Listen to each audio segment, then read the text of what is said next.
మళ్ళా వదిలిపెట్టకుండా పట్టు విడవకుండా సువార్త ప్రకటించి అతనిని క్రీస్తు కొరకు గెలుచుకుంది.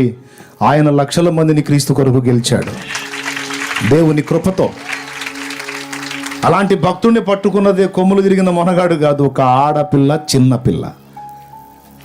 మరి ఆ బిడ్డతో పోల్చుకుంటే మరి నువ్వు చేయలేవా? నిన్ను వాడుకోడా దేవుడు? నీ గుండెల్లో ఆశ, ఆరాటం, తపన ఉంటే ఆత్మల్ని రక్షించడానికి ఆయనే అవకాశం ఇస్తాడు.